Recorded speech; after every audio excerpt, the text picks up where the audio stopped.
সুমন্ডলী আসসালামু আলাইকুম। আজকে আমি আসছি ঠাকুরগাঁও থেকে পীরগঞ্জে আসছি।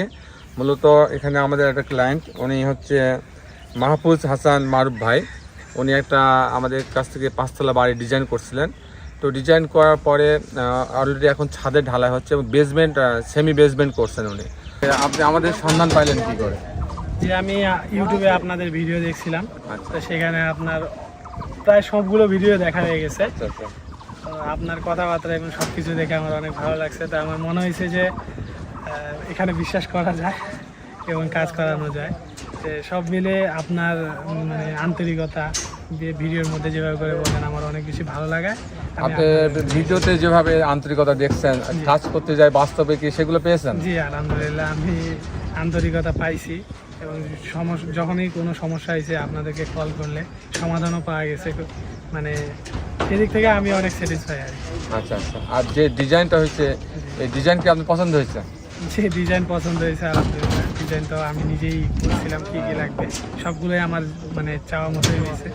সব মিলে আলহামদুলিল্লাহ আমার পছন্দ হয়েছে। না, অনুভূতি অবশ্যই ভালো। আসলে অনেক দিনের ইচ্ছা ছিল আপনার সাথে সরাসরি কথা বলার, আপনার সাথে দেখা করার। আপনার বিষয়ে অনেক শুনছি। আর এই সম্পূর্ণ কাজটা, সম্পূর্ণ ডিজাইন বা বাকি সব বিষয়ে আপনার সহযোগিতা যেটা ছিল, আমার ছোটো ভাই আপনার সাথে কথা বলেছিল, তো সেই জায়গা থেকে জেনে ইচ্ছা ছিল যে আপনাকে সাইটে নিয়ে আসে দেখানো এবং পুরো বিষয়গুলো আপনার কাছ থেকে সহযোগিতা নেওয়া, ইনস্ট্রাকশন নেওয়া।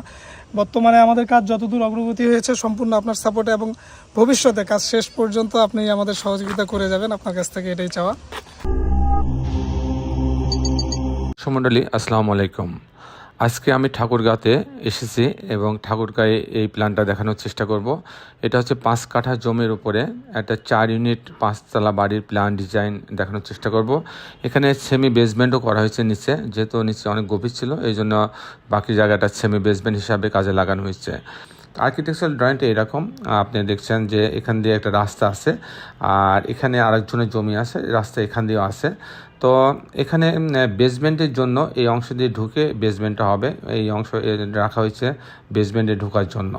আমি হচ্ছে টিপিক্যাল ফ্লোর প্ল্যান দেখাচ্ছি। আর এখান দিয়ে এই অংশ দিয়ে একটা এই সিঁড়ি যে বরাবর আছে, এই বরাবর একটা 4 ফিট 6 ফিট একটা লবি রাখা হয়েছে এখানে ওঠার জন্য, মানে ফার্স্ট ফ্লোরে গ্রাউন্ড ফ্লোরে ওঠার জন্য।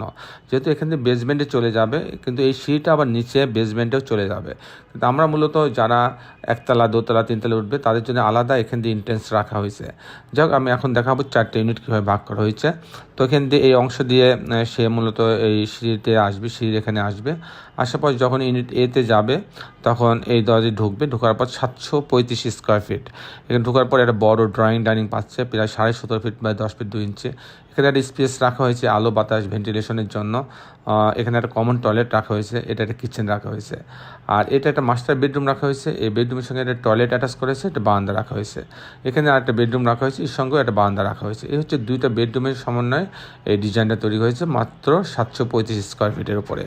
আবার যখন আমি ইউনিট এতে যাব, এটা ইউনিট এ, তখন আপনার এই দলে ঢোকার পরে ড্রয়িং ডাইনিং পাচ্ছে 12 ফিট বাই প্রায় 15 ফিট, সাথে একটা বারান্দা আছে, এখানে একটা কমন টয়লেট আছে।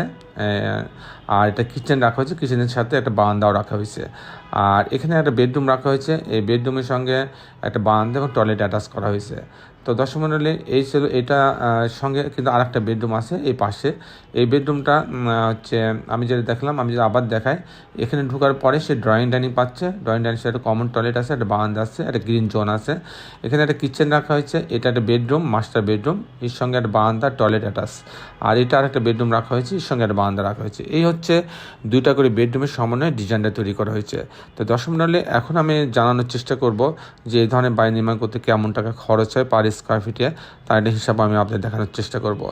যেহেতু সেমি বেসমেন্ট করছে, তো সেমি বেসমেন্টে কিন্তু একটা ছাদ, যেমন নিচে একটা পুরা ছাদ দেওয়া লাগে, যেটার উপরে গাড়িগুলো যে দাঁড়াবে সেখানে একটা ছাদ, আর তার উপরে কিন্তু আরেকটা ছাদ, অর্থাৎ 2টা ছাদ কিন্তু বেশি দেওয়া লাগে। তার মানে পুরা 1তলা সমান খরচ এক্সট্রা হবে হবে কিন্তু সেমি বেসমেন্ট অথবা বেসমেন্ট করতে গেলে। অনেকে আমাকে জিজ্ঞাসা করেন বেসমেন্ট কিংবা সেমি বেসমেন্টে কেমন খরচ হয়। সেক্ষেত্রে জিনিসটা এরকম যে ফুটিং তো করা হয়েছেই, তারপরে কিন্তু যাতে পানি উঠে না আসে গ্যারেজে, সেই জন্য কিন্তু একটা মোটা ছাদ দেওয়া লাগে এবং মোটা দেওয়া লাগে, নাহলে কিন্তু পানি উঠে আসে। তারপরে আবার ওইটার উপরে কিন্তু একটা ছাদ দেওয়া লাগে, যে ছাদ থেকে বাড়িটা স্টার্ট হবে, সেজন্য 2টা ছাদ দেওয়া লাগে। সে অ্যাভারেজ 1 তলার সমান খরচ হবে কিন্তু সেমি বেসমেন্টের জন্য এক্সট্রা টাকা। তো দর্শক মণ্ডলী, এই ভাই মোটামুটি কাজটা 1 তলার ছাদের এখন চলছে, রড বাইন্ডিং কাজ চলছে, হয়তো ঢালাই দিবেন। তো এই ধরনের বাড়ি নির্মাণ করতে অ্যাভারেজ বেসমেন্ট বাদে এই ধরনের বাড়ি নির্মাণ করতে আপনার 2000 টাকা থেকে 2200 টাকা স্কোয়ার ফিট খরচ হবে বেসমেন্ট বাদে। তো দর্শক মণ্ডলী, এই ছিল মোটামুটি আজকে আমার উপস্থাপনা। আপনি যারা দেশে এবং দেশের বাইরে আমার এই ভিডিওটি দেখলেন, সবাইকে আমি আমার প্রতিষ্ঠান গ্রিন আর্কিটেক্টের পক্ষ থেকে অনেক অনেক অভিনন্দন এবং ধন্যবাদ জানাচ্ছি। দর্শক মণ্ডলী, শেষের বেলা একটি কথা, আসুন আমরা সবাইকে নিয়ে ভালো থাকার চেষ্টা করি। আমি গত 2-1 দিন আগে আমি গেছিলাম, ফুটবল মাঠে গেছিলাম। সেখানে গিয়ে বাচ্চাদের বল নাই, তাদেরকে কয়েকটি বল হাতে দিলাম। তো তারা যে খুশি, যে আনন্দ প্রকাশ করলো, এটা কিন্তু আমার কাছে লক্ষ টাকার সমান মনে হয়েছে। তো দর্শক মণ্ডলী, আমরা কিন্তু বিভিন্নভাবে মানুষের পাশে দাঁড়াতে পারি, তাদের মুখে হাসি ফুটাইতে পারে, তাদেরকে মাদকাসক্তি কিংবা অন্য খারাপ পথ থেকে তাদেরকে মাঠে ভালো কাজে ফিরিয়ে নিয়ে আসতে পারে। তো দর্শক মণ্ডলী, আজ এই পর্যন্তই। আপনার সবাই ভালো থাকবেন। আগামী পর্বে আরেকটি সুন্দর ভিডিও নিয়ে আমি আপনার মাঝে উপস্থিত হব। ততক্ষণ বিদায়, আল্লাহ হাফেজ।